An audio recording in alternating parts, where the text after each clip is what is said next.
And let's do a little PGA Pick 5. Let's look at some futures bets that I would still make right now on college football. And we'll start with my favorite one, which is Georgia to win the SEC at plus 250. There are two ways that Georgia can get to the SEC champion. Actually, there are three ways Georgia can get to the SEC championship game. Texas A&M losing to Texas, which I think is probably going to happen because A&M is undefeated. They're due for a loss at this point. They should have lost to South Carolina. I think Texas is probably going to be a favorite in that game in Austin. So if that happens, A&M loses, they're in. If Bama loses to Auburn, which we all know whenever the Iron Bowl's played at Jordan-Hare, those games are always wacky, weird, they're always close. That could happen. Georgia's in. Or even if A&M and Bama both win, if Georgia's strength of record is better than Bama's, then Georgia gets in to the SEC title game as well. So you have two realistic things that could happen and a third outside shot, but the fact that it's plus 250 for Georgia to win the SEC,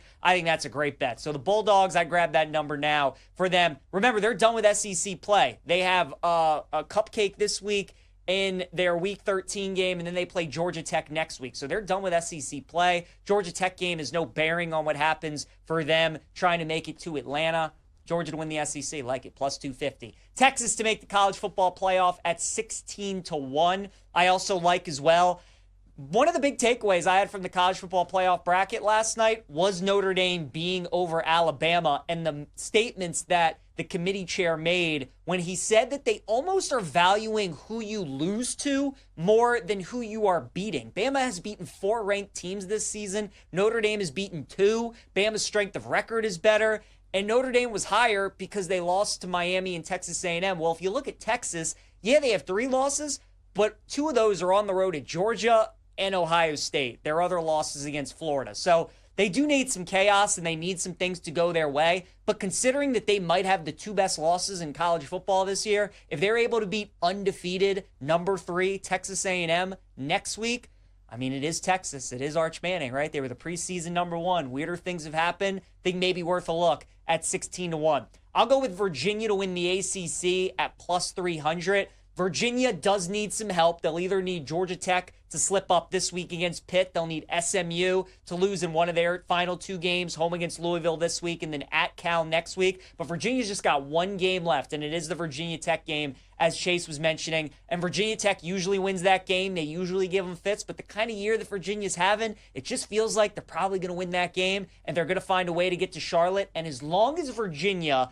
isn't playing Miami in the ACC title game, it's going to be a tight point spread. If they play SMU, I would expect SMU to probably be like a 3.5-point favorite in that game. They're playing Georgia Tech. I'd probably expect Georgia Tech to be like a 6-point favorite, 5.5-point favorite in that game. So Virginia's going to be a dog to whoever they play, most likely in the ACC title game, but they're not going to be plus 300 on the money line. So with the year it's been in the ACC and all the parity and all the upsets, the fact that all these other teams got to pretty much play 2 more conference games, Georgia Tech's only got to play the 1 against Pitt, but certainly SMU, Miami, Duke, some of these other teams, Virginia just got to play 1. It's at home against Virginia Tech. I like the number for them to win the ACC at plus 300. How about lay the juice on Oregon minus 250 to make the college football playoff? I think this number is as low as it is at minus 250 for 2 reasons. The first one is what Chase was just talking about, and it's the sentiment of, is Oregon any good? Their best win was against Iowa on the road when they needed a last-second field goal to pull that out. Then they beat Penn State in double overtime, in Happy Valley, in the whiteout. But outside of that, best team they played, they got smoked at home by Indiana. We don't really know how good Oregon is. And this week, they're home against USC. And then next week, they go on the road and take Washington. But they're minus 375 against USC right now on the money line. And they're going to be a favorite next week against Washington. Probably about a 3.5-point favorite in that game on the road. But you're getting Oregon at minus 250 to make the playoff. And if they just win one of those 2 games, I don't care how bad their resume is. If Oregon wins 10 games in the Big Ten, Oregon is going to the college football playoff. So I think getting that at minus 250 is a good price. I think that's too cheap. Why lay the minus 375 or bet Oregon in a money line parlay when you just take a minus 250 to make the playoff?